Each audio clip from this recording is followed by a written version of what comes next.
That was where everything truly began. And that's where I want to leave you with one final thought. Sometimes the most dangerous cracks in a relationship aren't caused by one huge betrayal. Sometimes they begin much earlier, with silence, distance, unanswered questions, and the slow feeling that the person you love no longer sees you. Claire's story is a reminder that attention can feel incredibly powerful when you've been emotionally neglected for a long time. But feeling seen by someone doesn't automatically mean you've found the right person. Sometimes it simply means you've discovered how deeply you needed to be seen in the first place. If you've ever felt invisible in your own relationship, don't wait until a stranger's attention becomes the only thing that makes you feel alive. Have the difficult conversation. Say what you're feeling. Ask for what you need. And don't forget to ask yourself what happened to the person you used to be. Because sometimes saving a relationship starts with saving the part of yourself you slowly stopped listening to. If this story made you think about your own relationships, let me know your thoughts in the comments. And if you enjoyed this emotional story, subscribe to my channel and turn on notifications so you don't miss the next one. Thank you so much for watching. Until next time, remember, love isn't just about staying together. It's about making sure the person beside you never has to wonder whether they still matter. ***. Take care and I'll see you in the next story. Before the door closed. Eventually the evening would end. The conversations would quiet down. The laughter would fade. The chairs would be pushed back. The guests would prepare to leave. And I would eventually stand alone in the doorway again. The same doorway. The same house. The same quiet street. But I wouldn't be exactly the same person who had opened that door. Because something inside me had changed. I had remembered myself. And I had discovered a truth I could no longer ignore. A marriage can survive many things. Distance. Busy schedules. Stress. Mistakes. But emotional invisibility is dangerous. Because when someone feels unseen for too long, they eventually begin searching for proof that they still exist. Sometimes that proof comes from the wrong place. Sometimes it arrives at the wrong time. And sometimes it walks through your front door carrying a bottle of wine and expecting nothing more than dinner. I didn't know yet what this night would ultimately cost me. I didn't know what conversations were waiting for me. I didn't know what choices would come next.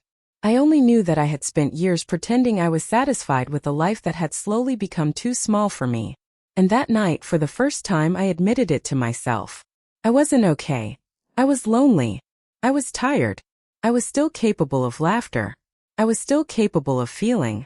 And perhaps most frightening of all, I was finally beginning to notice myself again. I didn't want to make that mistake. But I also couldn't pretend the feeling wasn't real. #the woman at the table.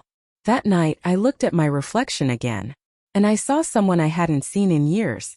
Not a perfect woman. Not a woman without problems. Just a woman who was awake. A woman who had opinions. A woman who laughed. A woman who could still tell stories. A woman who could still make people listen. I realized I had spent so much time wondering whether Ethan wanted me that I had forgotten to ask whether I wanted myself. That question changed something. Because self-worth shouldn't depend entirely on whether someone else notices you. Yes, love matters. Yes, affection matters. Yes, attention matters. But you cannot build your entire identity around being desired by another person. Eventually, you have to find the person inside yourself again. #the evening I couldn't forget. By then, the dinner had become something much bigger than dinner. It had become a mirror. And what I saw in that mirror wasn't easy. I saw loneliness. I saw disappointment. I saw years of compromise. I saw a marriage that had become more functional than emotional. But I also saw hope. Because if I could still laugh, perhaps I wasn't completely lost. If I could still feel curiosity, perhaps there was something left to rebuild. If I could still recognize the woman I once was, perhaps I could find her again.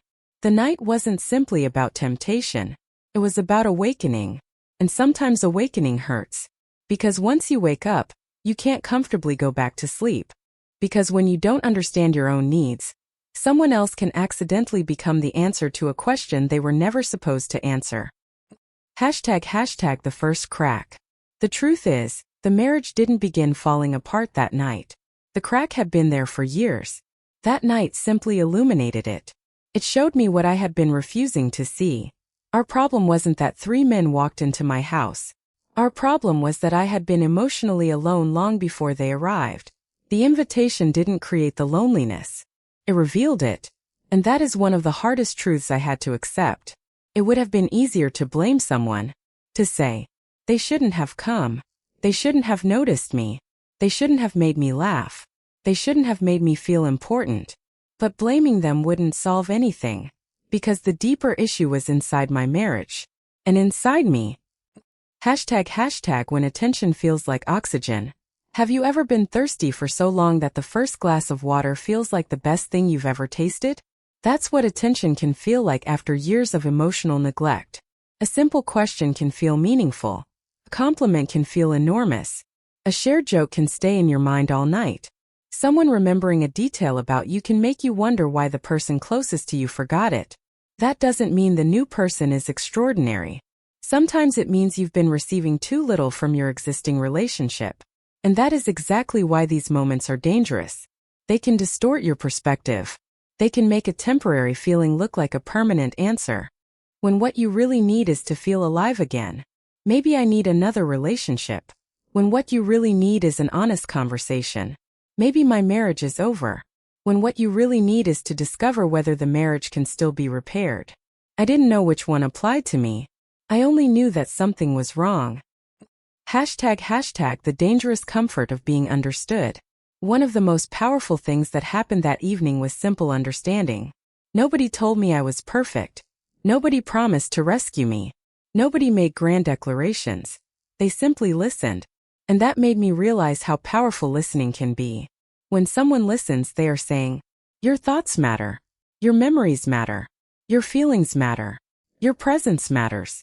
For someone who has felt invisible for years, those messages can be incredibly powerful. But that's also why emotional boundaries matter. Because the thing that feels healing can become dangerous when we start depending on a person outside the relationship to provide what we should first address within ourselves. I didn't understand that clearly at the beginning. I only understood it later. Much later. ## if I could go back. Sometimes I wonder what I would do if I could return to that afternoon. Would I still answer the door? I honestly don't know. Maybe I would. Because avoiding people isn't the solution to loneliness. But I would do one thing differently. Before opening that door, I would have asked myself why I was so excited to have company. Was it because I enjoyed their friendship? Or because I desperately needed someone to fill an emotional space my marriage had left empty? That distinction matters. I didn't have an answer. Not yet. But the question followed me. ## I didn't know what came next. The evening wasn't over yet. That was the strange part. I knew something had shifted. But I didn't know where it would lead. I didn't know whether the feeling would disappear the next morning. I didn't know whether I would wake up embarrassed. I didn't know whether I would tell Ethan how lonely I'd become. I didn't know whether I would continue pretending everything was fine. And I definitely didn't know that this night would become one of the most important turning points of my life. At that moment, all I knew was this. I had spent years shrinking myself to fit inside my husband's absence. And now, for a few hours, I had remembered the size of the person I used to be. That realization alone was enough to make the evening unforgettable. ## what loneliness really does. Looking back, I don't think loneliness always looks the way people imagine. Sometimes lonely people don't cry. Sometimes they don't complain. Sometimes they aren't obviously unhappy. Sometimes they function perfectly. They go to work. They cook. They smile. They answer messages. They attend family events. They post pictures. They tell everyone they're doing well. But inside, they're slowly disconnecting from themselves. That's what happened to me. I wasn't desperately searching for another man. I was desperately searching for myself. And there is an important distinction between those two things. But when you're emotionally deprived, you can confuse them. You can think, maybe I need someone new. Maybe not permanently. Maybe not completely. But enough. I had remembered what it felt like to be noticed. And I had also realized how dangerous that feeling could become if I allowed it to replace the conversation I should have been having with my husband. Because attention isn't the same thing as love. And temptation isn't always about wanting someone else. Sometimes temptation is simply the temptation to escape yourself. To become someone different for a few hours.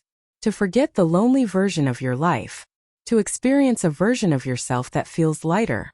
That night, I understood that temptation isn't always a person. Sometimes temptation is a feeling. ### the question I couldn't avoid. Later, I went back into the kitchen alone. I stood there with my hands resting on the counter. I looked around at the house. The same house that had felt empty earlier now felt full.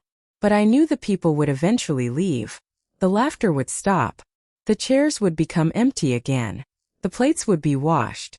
The lights would go out. And I would be alone. That thought suddenly scared me. Not because I was afraid of being physically alone. I had become very good at that. I was afraid of returning to the emotional emptiness I'd been pretending was normal. I asked myself a question. If they can make me feel this alive in one evening, what does that say about the life I've been living? But they could see enough. And their attention made me realize that I had been living on emotional crumbs. That realization was uncomfortable. Because once you recognize hunger, you can't pretend you're full anymore. ### I started remembering myself. As the evening continued, memories returned. The woman I had been before marriage. The woman who traveled without planning every detail. The woman who bought bright clothes. The woman who danced. The woman who laughed loudly. The woman who had opinions. The woman who dreamed. Where had she gone? Had Ethan taken her away? No.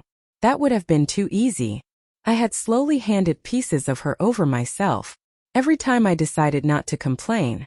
Every time I swallowed disappointment. Every time I said it's okay, when it wasn't. Every time I accepted being ignored because I didn't want to seem demanding. Every time I told myself that my feelings weren't important. I had participated in my own disappearance. That realization hurt. But it also gave me something I hadn't had in a long time. Responsibility. Because if I had helped make myself invisible, perhaps I could begin making myself visible again.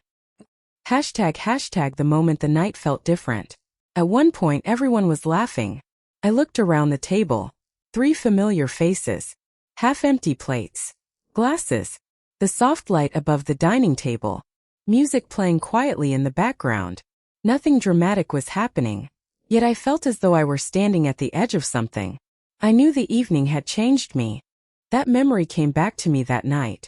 And suddenly I understood something. Maybe I hadn't become quieter because I was naturally changing. Maybe I had become quieter because no one had been listening. There's a difference. ### the marriage I was defending. I loved Ethan. That made everything more complicated. If I had hated him, perhaps the choices would have been easier. If he had been cruel, abusive, or openly disrespectful, perhaps I could have blamed everything on him. But Ethan wasn't a monster. He wasn't intentionally destroying me. He was simply absent. And sometimes absence is harder to fight than cruelty. How do you confront someone who isn't trying to hurt you? How do you say, "You're hurting me by not noticing me," without sounding unreasonable? How do you explain that nothing dramatic has happened, yet everything feels wrong? So I defended him. To myself. To other people. To everyone. He's busy. He's under pressure. His work is demanding. He'll slow down eventually. But eventually never came. And I had spent years protecting his image while quietly losing my own sense of self. ### the guests saw more than I expected. That evening I realized something else. People outside your marriage sometimes notice things you become too accustomed to seeing. The empty chair. The quiet house. The way you talk about your spouse. The way your expression changes when their name comes up. The way you stop yourself from saying what you really mean. I had become so accustomed to my life that I couldn't see how strange it looked from the outside. The 3 men didn't know everything. They couldn't possibly. A look. A laugh. A question. A memory. A feeling. A moment of validation. A moment where someone makes you feel like the person you used to be. That night I wasn't deliberately crossing any boundary, but I could feel one beginning to blur. And I knew it. ### why I didn't stop it. This is the part of the story that is hardest for me to admit. I knew something was different. I felt it. I could have ended the evening. I could have said it was getting late. I could have thanked them for coming. I could have cleaned the table and gone upstairs. Instead, I stayed. I kept talking. I kept laughing. I let the evening continue. Why? Because for the first time in a very long time, I didn't feel forgotten. And that feeling was intoxicating in its own quiet way. Not because someone was promising me anything. Not because I believed something romantic was going to happen. Simply because I felt visible. There is a terrible irony in loneliness. The lonelier you become, the more powerful attention can feel. And when you're emotionally exhausted, you may not recognize the difference between what you need and what is merely giving you temporary relief. I needed connection, but I didn't know how to ask for it anymore. So when connection appeared unexpectedly, I welcomed it. ## the memory that wouldn't leave me. Earlier that evening, Marcus had said something I couldn't forget. You don't laugh the way you used to. He had apparently noticed it months before. Maybe even years. I remembered the first time he'd said something similar. It had been after a holiday gathering. Everyone else was inside. We were sitting outside for a few minutes. He had looked at me and said I seemed different. I laughed it off. But he wasn't joking. You used to laugh more. I didn't know what to say. So I said nothing.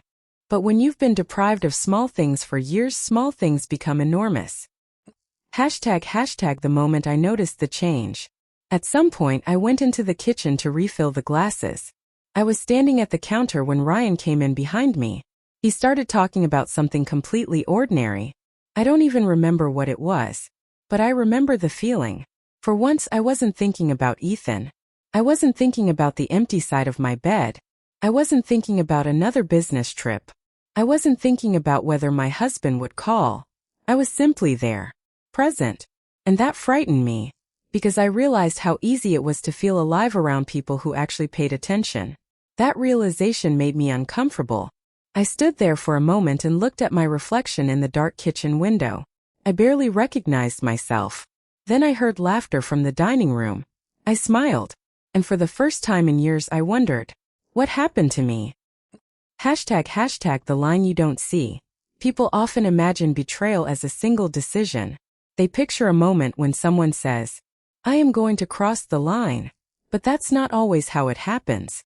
Sometimes the line moves gradually. First it's simply talking. Then you're laughing a little more than usual. Then you start looking forward to the conversation. Then you notice when someone enters the room. Then you notice when they leave. Then you catch yourself thinking about something they said earlier. None of those things feels like betrayal by itself. That's what makes emotional boundaries so complicated. The danger isn't always the dramatic moment. Sometimes the danger is the accumulation of tiny moments. At the dining room, at the photographs, at the furniture Ethan and I had chosen together. Yes, I said. Then I paused. I think I used to. There it was again. The truth escaping before I could dress it up. I hadn't planned to talk about my marriage. I didn't want sympathy. I didn't want anyone to think I was complaining. But loneliness has a strange way of finding cracks. And once you start talking, sometimes you realize how much you've been holding inside. Marcus asked whether Ethan traveled often. I nodded. Too often. I smiled. Probably. That was all I said. But my expression said more. I could see it in their faces. They understood. And somehow that understanding made me feel even more exposed. ## the woman behind the silence. For years, I had convinced myself that being low maintenance was a virtue. I didn't complain. I didn't demand. I didn't create drama. I handled things. I kept the house running. I supported Ethan's career. I told people he was busy. I told family members that everything was fine. I smiled in photographs. I smiled at parties. I smiled when people asked how marriage was going. Wonderful. That was my favorite answer. Wonderful. It was easier than explaining the truth. The truth was that our marriage had become quiet. Too quiet. And the silence had started changing me. I became less expressive. Less adventurous. Less confident. Less interested in myself. I had slowly become someone who was always waiting for life to begin again. But that night something woke up. Not because of one person. Not because of some magical romantic connection. Because I finally remembered what it felt like to be part of a conversation. To have people laugh with me. To have someone remember something I'd said. To have someone look at me while I was speaking. It sounds small. Hungry for conversation. Hungry for laughter. Hungry for curiosity. Hungry to hear someone ask what I thought. Hungry to feel like more than an obligation. ## the conversation deepens. Dinner lasted longer than I expected. We talked about old memories. Ethan's college years. Trips they had taken together. Funny mistakes. Business disasters. People I had never met. I listened. Sometimes I asked questions. Sometimes I laughed. And gradually I found myself telling stories too. Stories I'd forgotten. Things from before my marriage. Little adventures. Embarrassing moments. Dreams I'd once had. Ryan seemed genuinely surprised by some of them. "You never told us that," he said. I shrugged. "No one ever asked." The words came out before I could stop them. The room became quiet for half a second. Then Adrian changed the subject. "But I knew everyone had heard what I'd said. No one ever asked." That sentence stayed with me. Because it wasn't really about them. It was about Ethan. It was about years of waiting for someone to ask. "How are you? What do you want? What are you thinking? Are you happy? Are you okay? What happened to the woman you used to be?" Nobody had asked. And eventually I stopped asking myself. ## The house felt smaller. As the evening continued, the conversations became more personal. Not inappropriate. Just honest. Someone asked whether I enjoyed living there. I looked around. He didn't glance at his phone while I talked. He didn't interrupt. He didn't rush toward the next thing. He simply listened. And I realized how starved I was for something as simple as attention. Adrian teased me about my music choices. Ryan joked that I still had a certain spark even though I'd clearly been trying to hide it. I laughed again. Then I became quiet.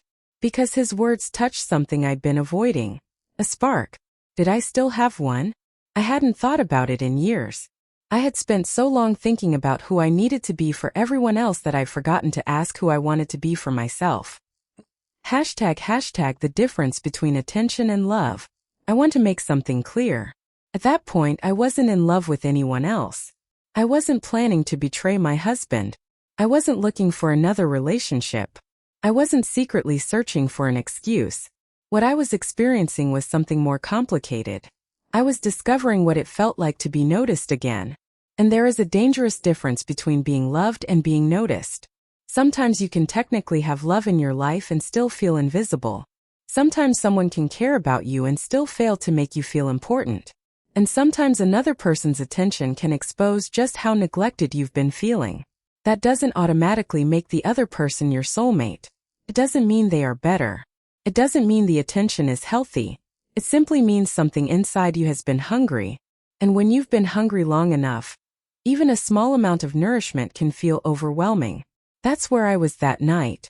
Not because the lights changed. Not because anything physical was different. Simply felt occupied. Alive.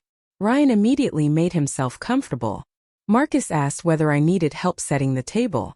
Adrian brought a bottle into the kitchen and started talking about something ridiculous that had happened earlier that day. I laughed. And that surprised me. Not them. Me.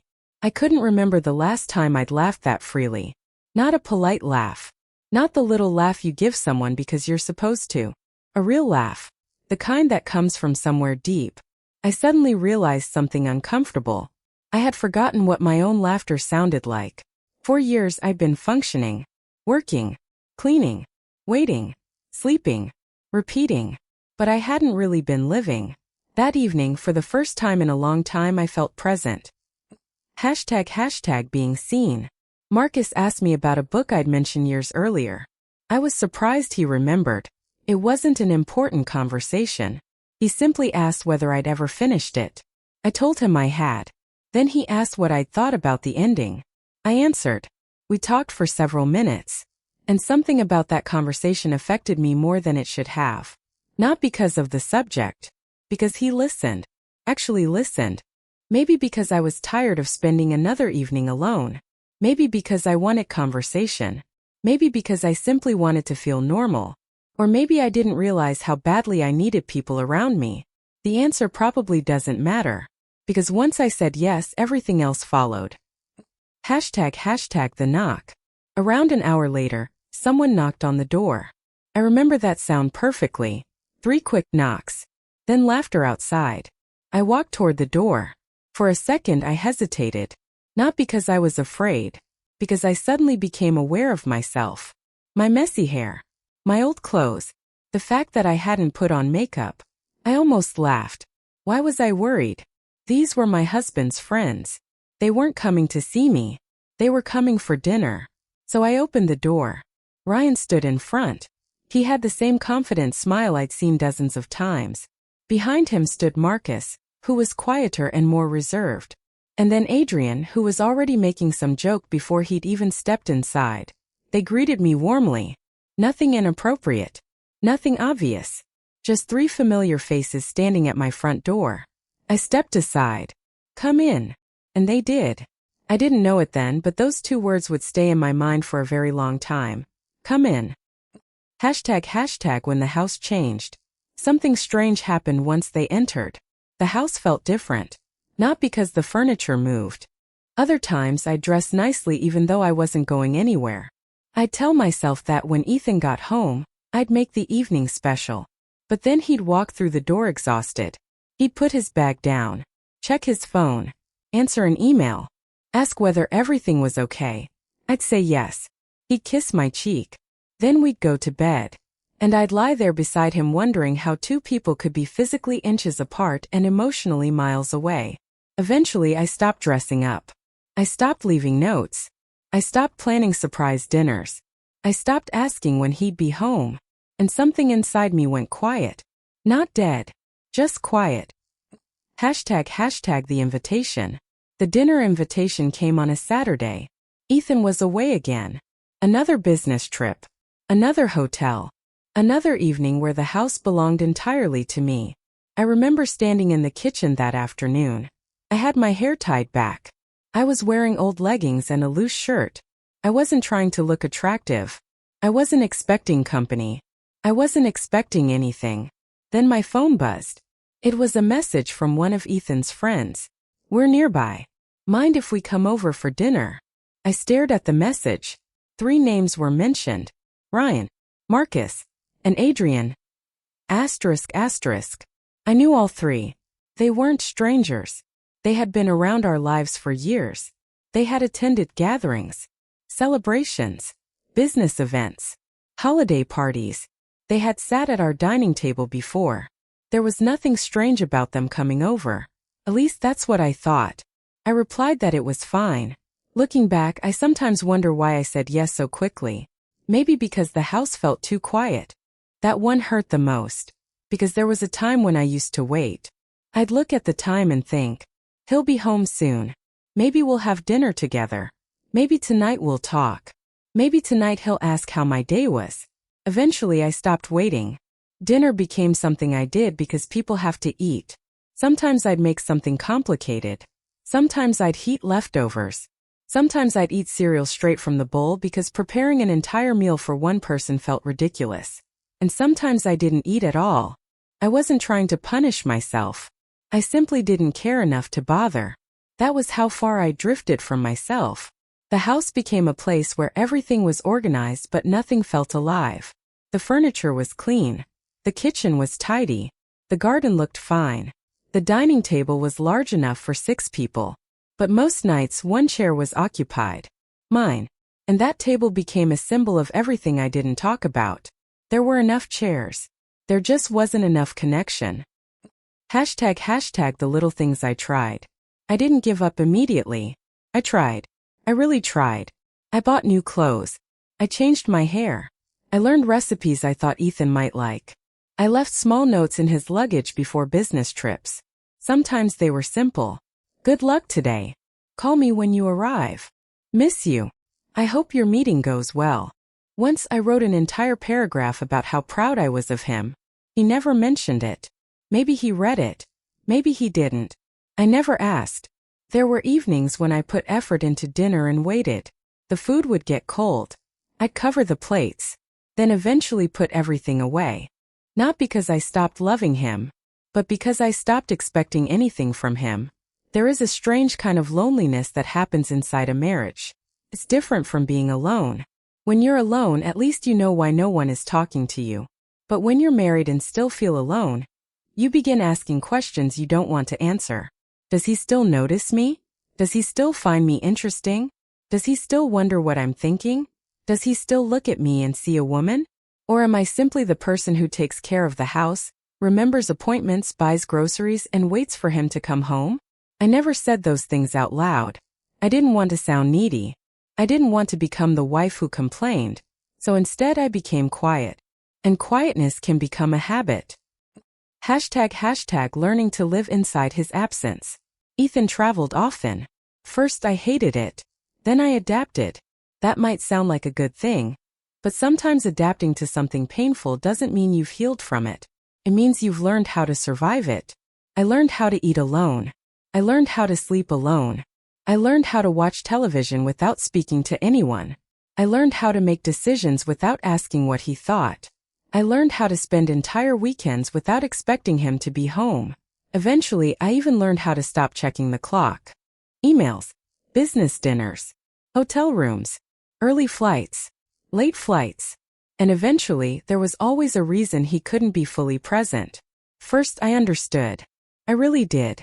I knew his work mattered. I knew he was trying to build something. I knew success required sacrifices. So I told myself that temporary loneliness was simply part of being married to an ambitious man. I could handle it. That was what I told myself. Again and again. I can handle it. I'll be patient. Things will get better. Next month will be easier. After this project, he'll have more time. After this trip, we'll reconnect. After this deadline, we'll finally have a normal weekend.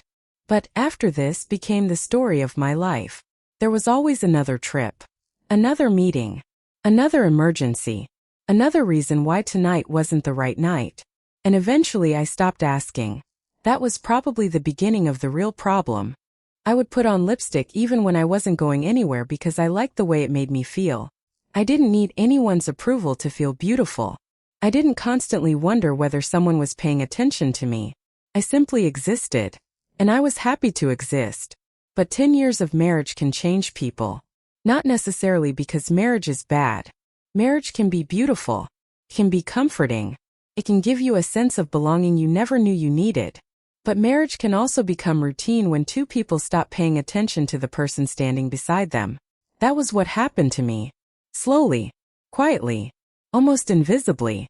My husband, Ethan, had once been the man who could spend hours talking to me about nothing. We could sit together late at night and discuss our dreams. We talked about places we wanted to visit, things we wanted to build, the kind of home we imagined having someday. He used to notice little things. If I changed my hair, he noticed. If I was unusually quiet, he noticed. If I was excited about something, he wanted to know why. Somewhere along the way, that version of him disappeared. Or maybe it didn't disappear. Maybe life simply buried him underneath responsibilities. Work, deadlines, travel, phone calls, meetings.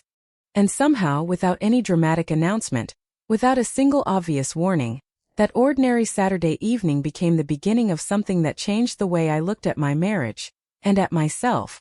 The strange thing is, nothing about that day seemed unusual at first. There was no argument, no dramatic phone call, no confession, no warning sign that screamed, "Your life is about to change." It was simply dinner, a few people, a few drinks, some conversation, some laughter. That's all. At least that's what I told myself. But sometimes the biggest changes in our lives don't arrive with thunder. Sometimes they knock softly. And sometimes we're the ones who open the door. ## the woman I used to be. Before I tell you about that night, I need you to understand who I was before everything started changing. Because the woman who opened that door wasn't always the quiet, tired person she had become. There was a time when I was energetic, curious, playful. I laughed easily. I loved music. I loved cooking while dancing around the kitchen. Have you ever opened your front door expecting nothing more than an ordinary evening, only to realize much later that the moment you said, "Come in," was the moment your life began moving in a direction you never expected? That is exactly what happened to me. And if you have ever felt invisible inside your own relationship, if you've ever smiled at someone while secretly wondering whether they even notice you're there, Then you may understand why one simple dinner became something I could never forget. Before we get into the story, make sure you subscribe to my channel and turn on notifications if you enjoy emotional relationship stories about love, marriage, temptation, difficult choices, and the moments that force us to look honestly at ourselves. Because this isn't just a story about 3 unexpected guests. It's a story about loneliness. It's about what happens when a person spends years giving pieces of themselves away without realizing how empty they've become.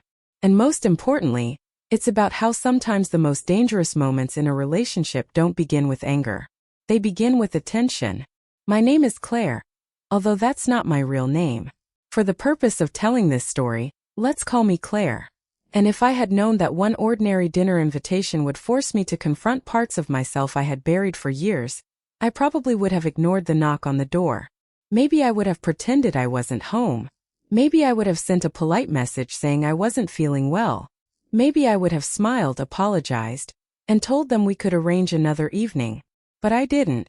I opened the door, and 3 men were standing on the other side. 3 men I already knew. 3 men who had known my husband for years.